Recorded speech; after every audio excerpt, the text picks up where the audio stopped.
Well, well, well. First of all, hello. Welcome back to the channel.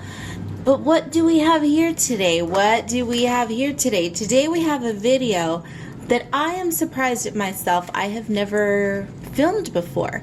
I think it's because I get so caught up in the work that I'm doing that I assume this is common knowledge, but I don't know. I don't know. This video has eluded me since I started uploading art videos on this channel, a couple of years ago now. I was doing coloring videos before that, just showcasing and talking about my coloring books, but vlogging and actual artwork I didn't start putting onto this channel a couple years ago, and I don't know, I just never filmed this video. So we are talking about my top 5 art supplies, my favorites. If somebody were to tell me you are going to be dropped off on a deliciously devoid of humans deserted island, we are going to allow you to bring a trunk of art supplies, and we will replenish these art supplies forever, but you can only bring 5. What will you choose? These are the 5. Now, some of you who watch my videos regularly might be thinking, whoa, why didn't you put markers on there? Why didn't you put gel pens on there?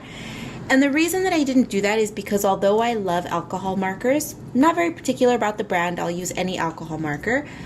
Because I use alcohol markers often and because I use gel pens frequently, the jelly roll pens, you know how I do things. I do a lot of mixed media work, markers, gel pens, and all that.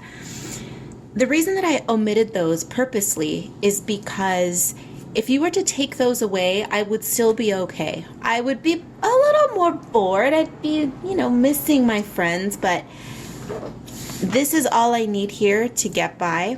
Now, of course, these are paints, so that it goes without saying that I will need brushes, but these would be my most frequently used and favorite art supplies, okay? There's also a sketchbook, which I will talk about.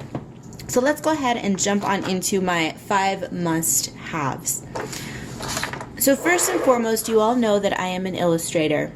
That is the basis of everything that I do. I sketch a lot, I ink a lot. There's just something about inking in classic traditional black using the classic micron that is always going to do it for me. I am quite particular about my inking pens. I have used an array of pens, from pens that are more expensive than these, considered more high-end liner pens. I have used low-end pens. I have used mid-grade. And while I do have a low-price substitute for the microns, which I love, we're just leaving it out of this video for the sake of simplicity. I've mentioned it on my channel several times, but tried and true will always be the micron for me. I love the micron in various tip sizes and the brush tip as well. The brush tip, the little teeny tiny little 0.5, I love them. They're fantastic.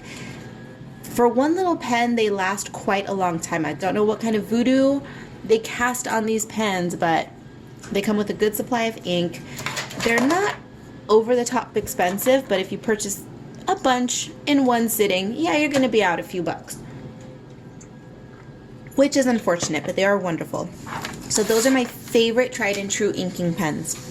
When it comes to color, color is my life. Everything that I do, everything that I touch gets glitterified, tackified, all of that. My favorite means of coloring my work are watercolors and gouache. Gouache I don't use often that you can see. I don't often put my gouache work in my videos because I usually do quick sketches, or I do a lot of work for Cat Eyes and Cacti, which is my other brand in gouache, but I use it a lot. Gouache is my absolute favorite. I used to paint way back in the day in acrylic, and while I still enjoy acrylic, there's just something about gouache that speaks to me. I love the chalky matte finish of it. I can't really give you an explanation as to why I am drawn to that look, other than I think it's because I am drawn to retro graphics, retro illustration, and if you look back to For instance, animation cells. Animation cells from the 60s and even earlier than that, they made use of gouache. That is how they colored the illustrations, the animation cells, and even in children's books, gouache was heavily used in advertising, just advertising, illustration, and graphic design. It was always gouache.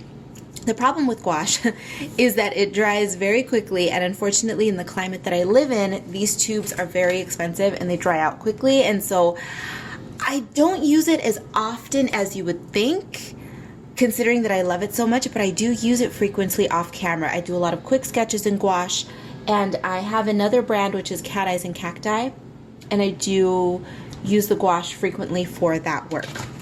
My favorite brand is the Holbein Acryla gouache. Now there are two different types of gouache out there. There's the traditional gouache, which acts more like a watercolor. That one you can re-wet and it will open back up. It will come back to life once it dries. But there's this one that is an acrylic polymer gouache, meaning that unlike traditional gouache that you can treat kind of like a watercolor, this one, once it dries and it sets, that's it, which makes it inherently more difficult to work with, but I'm a difficult person. I enjoy very finicky things, and there you go. Next up are traditional watercolors.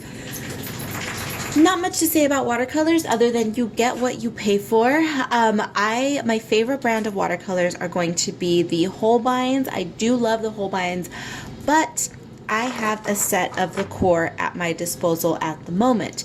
Watercolors tend to last forever. I've had this set of core watercolors. I have more. I have the box here. I have this set of colors and I've had it for a number of years now, and you can see that the tubes are still more than half full. So it's going to take me a long time to go through these watercolors, but when I do, I will move on to the Holbein. Now, what's wrong with the cores? Absolutely nothing. The cores are wonderful. I just find that the Holbeins have a color palette that speaks to me a little bit more. It's a more varied range of colors, and I'm not a huge fan of mixing too many watercolors together to get what I achieve. To get the color that I enjoy, I like to just stick to 2 colors, 2 to 3 colors at the most to mix. Some people are interested in, mixing 10 different colors together and writing down the recipe. That's not my life. I don't have time for that. So these are fantastic, and the price point is less expensive than the Holbeins, which is always a plus. Now, I have to just put in a quick disclaimer that if you are interested in maybe picking up some of the supplies that I use, I also use the Van Gogh watercolors, which are these. Guys, so inexpensive and so good. Are they going to be as richly pigmented as the Holbeins? No, but these are my favorite low-end tubes. These are under $5, under $3 in some cases. So good for the price. So those are my favorite watercolors, and I also use liquid watercolor. These are the P.H. Martin's concentrated watercolor. These are super dangerous if you are clumsy, if you do not like intense color, if you are too neat of an individual. Yeah, these are dangerous. They come in an old school glass dropper. Pricey, by the way. But they come in an old school glass dropper, which is already an issue in itself. I love it. I feel like an old school pharmacist or alchemist every time I pull out my P.H. Martins. But these are just so great. The colors are concentrated so beautifully, and they are a little bit more difficult to work with than a traditional watercolor, and truth be told, they're not even necessary if you're using watercolors.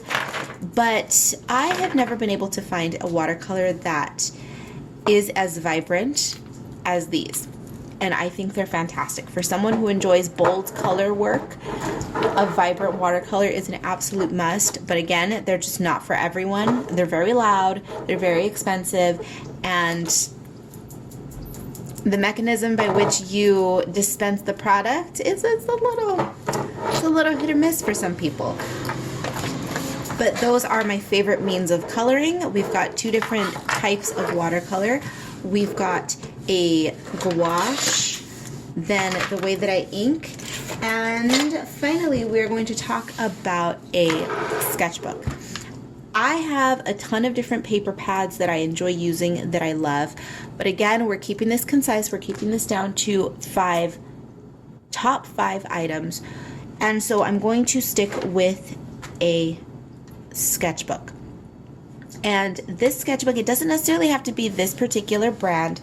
This is the Ohuhu marker sketchbook, and I'm using this as a representative of all sketchbooks that are mixed media sketchbooks. Mixed media sketchbooks are my favorites. That's what I would recommend to anyone who's interested in delving into working with, well, mixed media as your art practice.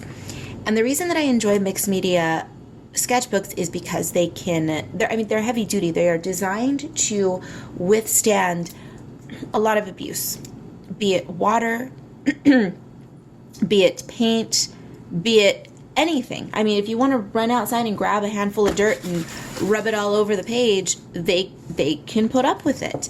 And the reason why is because the paper in them is thicker. So if you take a look, in this situation, it is almost cardstock-ish. Now, this sketchbook specifically is a marker sketchbook, so it's going to be a smoother finish, but I have found that this sketchbook, for the price, can hold up to, a lot of abuse with ink and with watercolor, and it holds up pretty well with gouache. Now, I will say that when it comes to using mediums such as acrylic paint or gouache or pastels, anything like that is going to benefit from a little bit of texture. I think that kind of goes without saying, right? A little bit of a toothy surface for those more liquidy, chalky, powdery mediums to grab onto and to really sink into. And that's why I recommend specifically mixed media sketchbooks, because that paper, while smooth, is not as smooth as a marker paper. It does have a little bit of a fine tooth to it. But a mixed media sketchbook is what I would recommend, or just a heavy duty marker sketchbook such as this one. So there you have it. I hope that you enjoyed delving into my brain a little bit, listening to me blah, blah, blah about my 5 favorite supplies. And I still hesitate to use that phrase because I could wax poetic about a plethora of supplies from my closet. I have a selection of papers that I enjoy. My gel pens, as I mentioned earlier, I love my gel pens and different alcohol markers, but sometimes you have to pare down a selection to make a point. And if somebody was going to come over, completely rip my heart out, what's left of my little sparkly black heart, they're going to rip it out of my chest, steal all of my art supplies, take them, burn them all, and they were going to give me 5 to keep, these would be the 5. Now, again, I know I'm cheating a little bit because one of them does require brushes, and by extension, I suppose I would need a pencil, right? But we're keeping the basics out of it. Keeping the basics out of it, oh, she's going to need a pencil and a pencil sharpener and a brush for the paint. We're going to just brands and basics. I need a pen. That is a basic. My favorite brand is the Micron. Well, that's not the brand. That is a style of pen. The brand is Sakura, and the model is Micron. My favorite paints are going to be gouaches and watercolors, Holbein gouache, Holbein and or Core watercolors, and the P.H. Martin's concentrated, and a good heavy-duty marker and or mixed media sketchbook. Okay, so I hope that provides some decent insight. Again, I could go on forever about the different gel pens that I use, the different papers, and if that is something that you are interested in hearing about in the future, we can definitely make an extended art supply video. But for now, just the 5. Just the 5, girl. You can only have 5 for the rest of your days, for the rest of your life. On that beautifully deserted island. You can pick 5 and 5 only. These would be my 5. All right, that is going to do it for this video. Thank you so much for watching.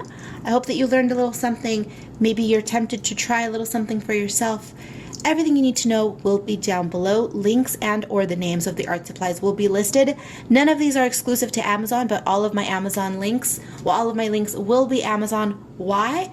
Because of convenience and because if anybody decides to make a purchase, I get a little kickback from it. But none of these are exclusive by any means to Amazon. Shop at your brick and mortar. All of these can be found at any good art supply store, physical store. All right, that is going to do it for this video. Take a peep down below. Everything you need to know will be down below, and I will see you in the next one.